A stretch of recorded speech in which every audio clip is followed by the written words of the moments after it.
Hello everyone, আসসালামু আলাইকুম। কেমন আছেন সবাই? আশা করছি আল্লাহর অশেষ রহমতে সকলেই খুব ভালো আছেন। আমিও আমার পরিবার নিয়ে ভালো আছি আলহামদুলিল্লাহ। দিলা লাইফস্টাইলে আর নতুন আরেকটি ব্লগ দেখার জন্য আমি দিলা আপনাদের জানাই প্রাণঢালা প্রীতি ও শুভেচ্ছা। বেশ কয়েকদিন পর আরেকটি ভিডিও নিয়ে আসলাম আপনাদের সামনে। আসলে আমি গত কয়েকদিন ধরে খুব অসুস্থ, এতটাই অসুস্থ যে বিছানা থেকে ওঠার ক্ষমতাও ছিল না আমার নিঃশ্বাস নিতেও কষ্ট হচ্ছিল। তো হসপিটাল গেলাম, ডাক্তার দেখায় আসলাম, বেশ কিছু পরীক্ষা নিরীক্ষা করে এখন ওষুধ খাচ্ছি। আল্লাহর রহমতে একটু সুস্থ। আপনারা সবাই দোয়া করবেন আমার জন্য, আমি যেন একটু ভালো থাকতে পারি। আসলে অসুস্থতা আমার যেন লেগেই আছে, অসুস্থতা যেতেই চায় না। আসলে এতটাই শরীর খারাপ, অনেক দিন ধরেই অসুখ। এরপরে এই যে এখনও এই যে দেখছেন আমি কথা বলছি যে আমার খুব খারাপ লাগছে ভয়েস দিতে। আসলে কি করব, একটা কাজ ঘাড়ে নিয়েছি যখন, কাজটা তো চালায় যাইতেই হবে, কিচ্ছু করার নাই। কারণ আসলে চ্যানেল ইউটিউব কর্তৃপক্ষ তো আর এটা বুঝবে না। তো যাই হোক, কি আর করার।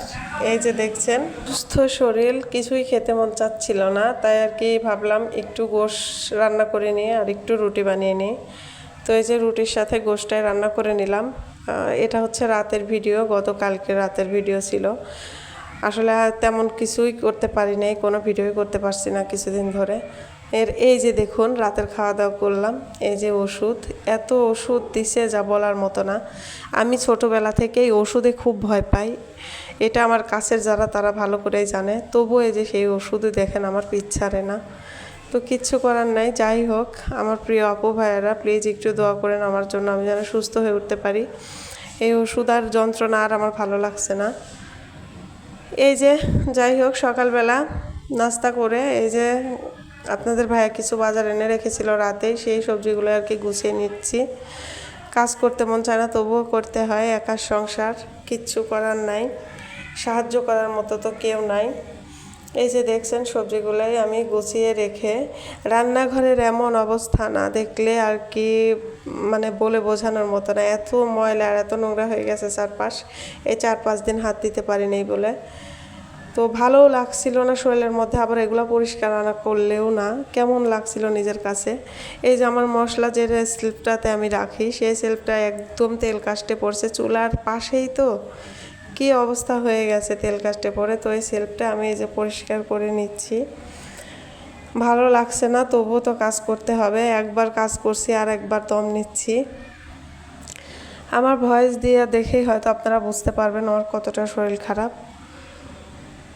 তো এই যে সেলফটা পরিষ্কার করে নিয়ে আর কি আমি এই যে মশলার ডিব্বাগুলো একটু মুছে নিলাম হালকাভাবে, বেশি ঝুঁকির মধ্যে গেলাম না, সহজেই আর কি যতটুকু করা যায় অতটুকু করলাম। তাই যদি আপনাদের ভাই দেখে তো রাগারাগি করবে, কারণ উনির কথাই যে কাজ করি এক নাগারে আর অসুস্থ হয়ে পড়ি, আর ওনার কথা যে তুমি এমন করবে আর অসুস্থ হয়ে যাবে, তোমাকে আমি আর ডাক্তার দেখাতে পারবো না। আসলে এটা আমার মনে হয় অধিকাংশ পুরুষের কথাই।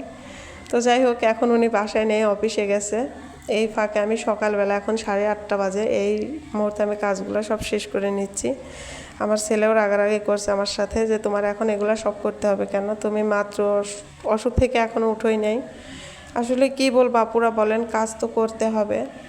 এই যে দেখছেন আমার চুলাটার কি অবস্থা হয়ে রয়েছে, নিজের মন চাচ্ছে না আমি এখানে রান্না করি, শরীরটা ভালো লাগছে না, তারপরেও এই যে খুব কষ্ট করে চুলাটা পরিষ্কার করে নিলাম।